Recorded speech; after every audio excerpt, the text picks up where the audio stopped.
ये लोकतंत्र नहीं, ये राजतंत्र है। और इस तरह आप एक काम करने वाले व्यक्ति को अगर आगे परेशान करोगे तो कैसे होगा।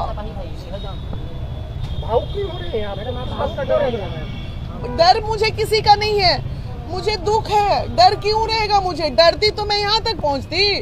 डर वर नहीं है मेरे में, शर्म के आंसू है ये कि एक महिला को कुचलने के लिए पूरा का पूरा बिहार सरकार लग गया। नितिन नवीन का सीट है ये, हालत खराब हो गई नितिन नवीन की।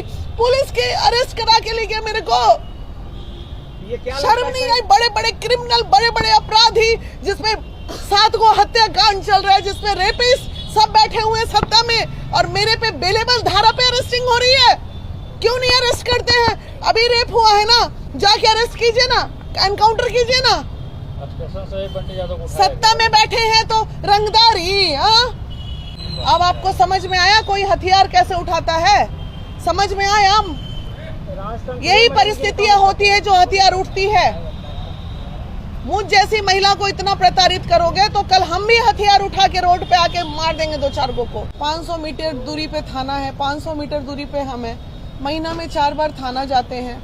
आप कभी भी हमको बोल देते मैडम आपके नाम पे सम्मन है, या आप डायरेक्ट वारंट, जबकि बिना सम्मन, बिना नोटिस, बिना किसी चीज के डायरेक्ट वारंट। वो भी वारंट किस पे? जिस बात की मुझे जानकारी तक नहीं। किसी ने कभी कंप्लेन किया होगा? आए दिन लोग, चूंकि हमारा महिला विकास मंच संगठन है, आए दिन हम सड़क पे काम करते हैं, तो कहीं से कभी भी कोई केस कर सकता है। तो हम उसी में ना गुनहगार होंगे जिसमें कॉग्निजेंस हो के कोई नोटिस मेरे पास आए या सम्मन आए, उसका जवाब मैं ना दूं। अचानक से ऐसा हुआ। हमने भी मतलब थोड़े देर के लिए बीइंग अ लेडी हम तो अपना आपा खो ही ना देंगे। बेहोश होने लगे, गर्मी इतनी ज्यादा थी। मीडिया कर्मी भाइयों को लग रहा था कि ऐसा क्या हो गया, वो चारों तरफ से घेरे हुए थे, प्रशासन खींच रही है इधर से उधर। आप सोचिए एक महिला को कितना कुचला इन लोगों ने, कितना कुचला।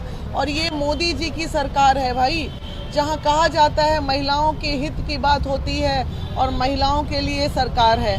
कुछ महिलाओं के लिए नहीं है, सिर्फ लॉलीपॉप ये लोग दिखाते हैं और कुछ नहीं। क्या लगता है कि मैम किसके इशारा पर ऐसा आपके साथ साजिश किया गया? देखिए मैंने था ना, जब प्रशासन से बात किया तो मैडम हम क्या करें, हम तो मजबूर हैं। ऊपर से आदेश है।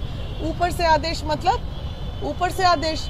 आप एक बात जान लीजिए, प्रशासन भी तो उन्हीं की सुनती है ना जिनकी सरकार होती है। जो सरकार में नहीं होता उसका प्रशासन सुनता है क्या?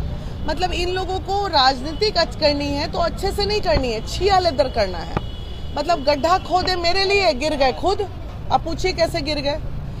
हमारी रैली रोड शो हो रही थी नामांकन की, सभी सैकड़ों गाड़ियां, हजारों बच्चे रोड शो में आ रहे थे।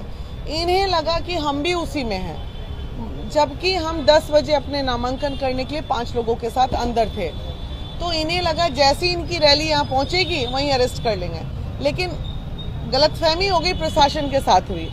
प्रशासन को लगा कि मैं अभी नामांकन करने जा रही हूँ, जबकि मैं नामांकन करके निकल रही थी, तब इन लोगों ने मेरे को अरेस्ट किया। इस केस के बारे में आपको पहले से कोई जानकारी नहीं? कोई जानकारी नहीं भैया, कोई नहीं।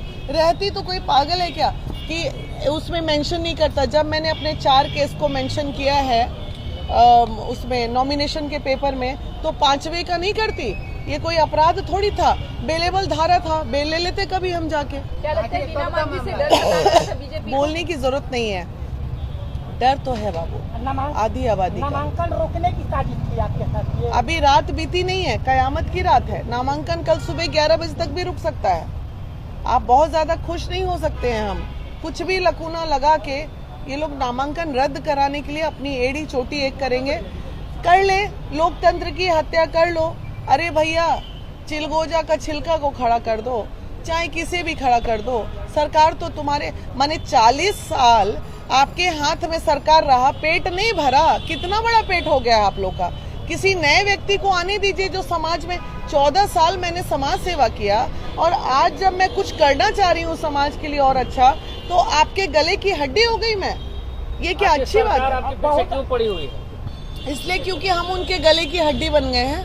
वजह क्या है? वजह क्या रहा? क्या लगता है कि बेस्ट वोट में सेंधमारी कर रहे हैं बिना मानवी? सही बात है।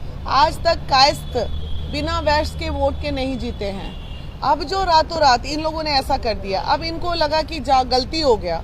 नॉमिनेशन तो इनका हो चुका था, अब ये नॉमिनेशन रद्द। प्लान नंबर 2 पे अब बीजेपी काम करेगी।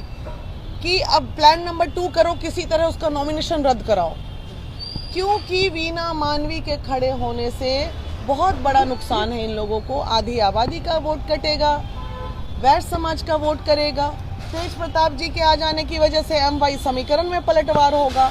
RJD ये सोच रही है के समर्थक सोच रहे हैं अरे इतने साल तो एक के छोटा बेटा को दिए, चलो इस बार बड़का बेटा को दे, क्योंकि कैंडिडेट उनके साथ अच्छी है, एक अच्छी महिला है जो समाज को कुछ देना चाह रही है। तो बहुत बड़ा इन लोगों को तकलीफ।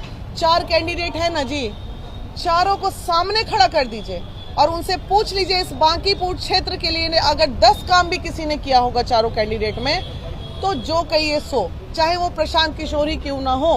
प्रशांत किशोर करोड़ों खर्च करते हैं, अरबों खर्च करते हैं, लेकिन कभी किसी गरीब को साड़ी भी पहनाए हैं, किसी गरीब की बेटी की शादी में 500 रुपए मदद भी किए हैं।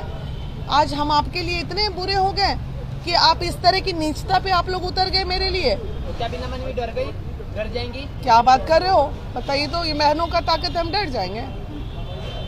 बिना मानवी को खबर ये भी है कि काफी देर तक घुमाया गया, कभी दीघा घाट, कभी इधर कभी उधर। हाँ, मुझे वहाँ से ले जाके PMCH मेडिकल के लिए लोग ले जा रहे थे। PMCH मेडिकल के लिए, जो कि 500 की मीटर दूरी पे PMCH है, वहाँ से ये ले गए पहले गाय घाट में जाम में फंसाए, वहाँ से फिर ऐसे जाम से निकाल के चढ़े मेरीन ड्राइव, फिर मेरीन ड्राइव से उतारे, फिर इनको ये नहीं पता है कि इमरजेंसी वार्ड कहाँ है, फिर PMCH के उस कोना में ले जा रहे हैं, उस कोना में ले जा करते करते ये लोग PMCH मुझे 1.25 घंटे से 2 घंटे बाद पहुंचाए। प्रशासन की मांग क्या लगी? पूरा कर लो। महिला प्रताड़ित, अरे जब महिला प्रताड़ित हुई है, मैंने कुछ दिन पहले ना झांसी कराने का, मतलब हम उन महिलाओं में अब नहीं है बाबू कि तुम कुछ लोग है तो अब एनकाउंटर ही करना पड़ेगा, मेरा दूसरा कोई उपाय नहीं है। अब आपको समझ में आया कोई हथियार कैसे उठाता है, समझ में आया? यही परिस्थितियां होती है जो हथियार उठती है। मुझ जैसी महिला को इतना प्रताड़ित करोगे तो कल हम भी हथियार उठा के रोड पे आके मार देंगे 2-4 को, तब क्या होगा? तब आप लोग एनकाउंटर कर दीजिएगा मेरा। अपनी आत्मरक्षा के लिए अगर मैं कुछ करूं तो गलत है। आपके हाथ में सत्ता है तो इसका मतलब कुछ भी अंधेरगर्दी चल रहा है क्या? जैसे चाहिएगा वैसे कीजिएगा। ये सम्राट जी के आ जाने से तो और व्यवस्था गड़बड़ा गई, कभी उधर एनकाउंटर, कभी उधर एनकाउंटर। अब इतिहास रच दीजिए एक महिला का एनकाउंटर करा के। इनकाउंटर की साजिश थी आपकी? नहीं, ऐसी परिस्थिति में ही होता है ना, गले की हड्डी बनेंगे। मेरा परिवार है, मेरा बच्चा है, मैं अभी ही अपने तुरंत आप लोगों के PC के माध्यम से अपनी सुरक्षा का मैं डिमांड करती हूँ कि मुझे अति शीघ्र सुरक्षा प्रदान किया जाए सरकार द्वारा।